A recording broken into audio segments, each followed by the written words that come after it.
සුබ දවසක් කියලා පිළිගන්නවා මගේ යාළුවෝ හැමදෙනාම. අපි අද බලමු අපේ Facebook එක තව කෙනෙක්ට පේන්නේ කොයි විදිහටද. අපි ඒක අපේ මොබයිල් එකෙන්ම බලාගමු. එකටම යමු අපේ Facebook page එකට. එතන තියෙන අපේ Facebook page එක.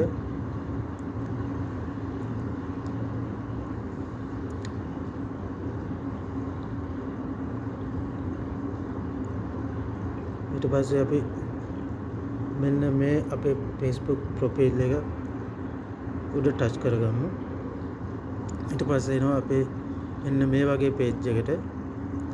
ඊට පස්සේ අපි මෙන්න මෙතන තියෙන ඩොට් තුන උඩ ටච් කරගමු.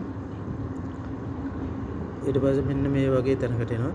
මෙතන තියෙනවා viewers කියලා එකක්.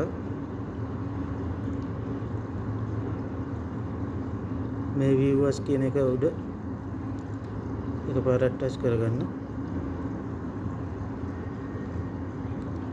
ඊට පස්සේ මෙන්න මේ විදිහට තමයි Facebook page එක අපේ පෙන්වන්නේ. තව කෙනෙක්ට පේන්නේ කොන විදිහද කියලා.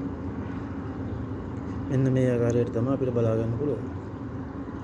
එහෙනම් බොහොම ස්තුතියි. නැවත හම්බෙමු.